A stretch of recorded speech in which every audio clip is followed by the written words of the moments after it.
नमस्कार रसिक श्रोते हो. ऐकणार आहोत माणुसकीची कथा.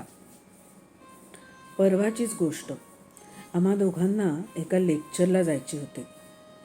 How to improve the EQ of your child हा प्रबोधनाचा महत्त्वाचा विषय होता. विशेषतः घरात 2 टीनेजर्स असताना तर नक्कीच.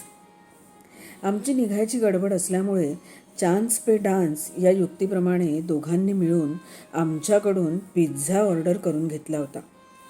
Delivery in half an hour or 1 large pizza free अशी काहीतरी स्कीम होती.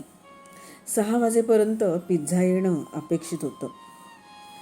5:55 झाले तशी दोघांची घालमेल सुरू झाली आणि मनोमन प्रार्थना की अजून 7 मिनिटांनी येऊ दे, म्हणजे एक लार्ज पिझ्झा फ्री मिळेल.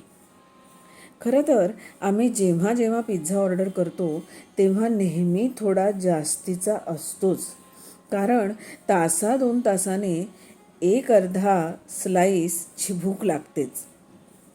तरी पण आमचीच मुलं, त्यामुळे आम्ही काही फ्री म्हटलं की मोह होतोच, सोडवत नाही.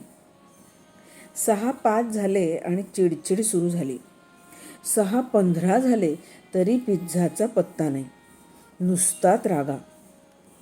बाबा, आपण डॉमिनोजला स्यू करूया, छोटे चिरंजीव म्हणाले.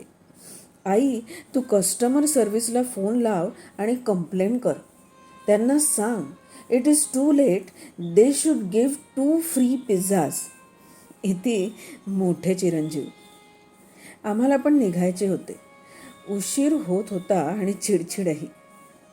झेपत नाही तर कशाला कमिटमेंट देतात.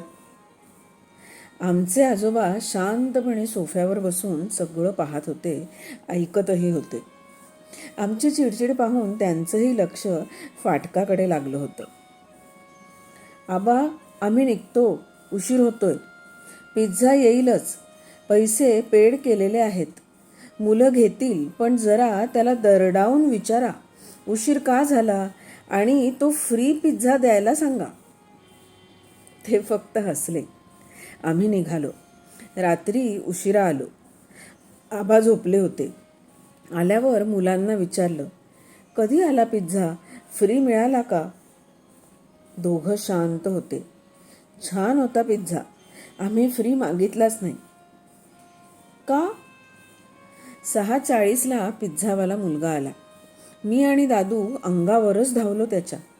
दादूपेक्षा थोडा मोठाच होता. घाबरलेला होता.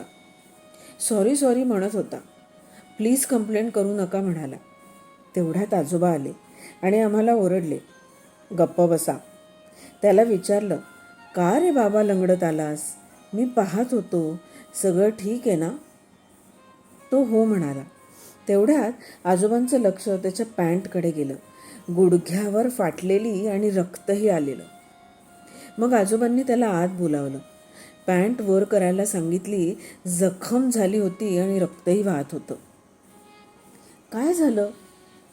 साहेब, घाईत येत होतो, एका वळणावर गाडी स्लिप झाली, पडलो. अजून 2 जणांना धडकलो. ते सगळं निस्तरता उशीर झाला.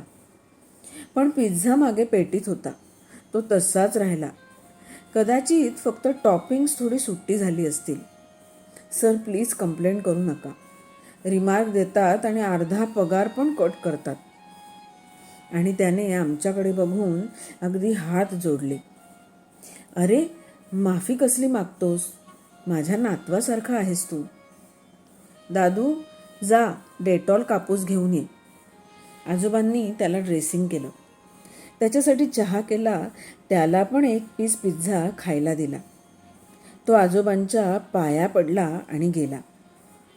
पिझ्झा खाताना आजोबा आम्हाला सांगत होते, आज तुमची आजी असती ना, तर तिने त्याला आज ठेवूनच घेतला असता. फार जीव लावायची सगळ्यांना. आजोबा फार इमोशनल झाले होते. सांगत होते, त्यांच्याकडे एक आप्पा दूध घालायला यायचे, जवळच्या गावातून. पहाटे 5:30-6ला निघायचे. बरोबर 7:20 ते 30च्या दरम्यान आमच्याकडे यायचे. कित्येक वर्ष येत होते. कधी खाडा नाही, आजारपण नाही, ऊन पाऊस नाही, वेळ ठरलेली. एकदा मात्र त्यांना यायला उशीर झाला. 8:30 वाजले. तुझ्या आजीची चलबिचल सुरू. कशात तिचं लक्ष लागेना. सारखा एकच घोष, आप्पाला कधी उशीर होत नाही, आज काय झालं. 9 वाजले. मग तिने दारामागे आप्पासाठी भांडं पालथं घातलं. पूर्वी अशी पद्धत होती की कोणाला उशीर झाला, आपण कोणाची वाट पाहत असू तर त्याच्या नावाने दारामागे भांडं पालथं घालायचं. 10 वाजत आले. मला ऑफिसला जायचे होते. मला म्हणाली, आप्पा आल्याशिवाय ऑफिसला जायचं नाही, जा त्याला बघून या. मग मी एका दिशेला, तुझे बाबा आईने पिटाळलं की बाकी ज्यांच्याकडे आप्पा दूध टाकतो त्या सगळ्यांकडे जाऊन ये. शेवटी 11 वाजता आप्पा आला. त्याची गाडी खराब झाली होती. शिक्षा म्हणून मग त्या दिवशी आप्पाला आपल्याकडे जेवावं लागलं. तिने नाही आप्पाला अजून 1 लिटर दूध फ्री मागितलं. आप्पा पण तिला खरवस, भुईमुगाच्या शेंगा, शेवग्याच्या शेंगा, कणसं असं काय काय द्यायचा, त्याचा हिशोबच नसायचा. उन्हाळ्यात पोस्टमनसाठी पन्ह करून ठेवायची. बिचारा इतक्या उन्हात पत्र वाटत फिरतो म्हणून. कामवाल्या बाईंना रोज ओरडायची, भांडी स्वच्छ निघत नाहीत म्हणून. 2 तरी परत धुवायला लावायची. पण त्यांचं काम झालं की त्यांना रोज 1 ग्लासभर दूध.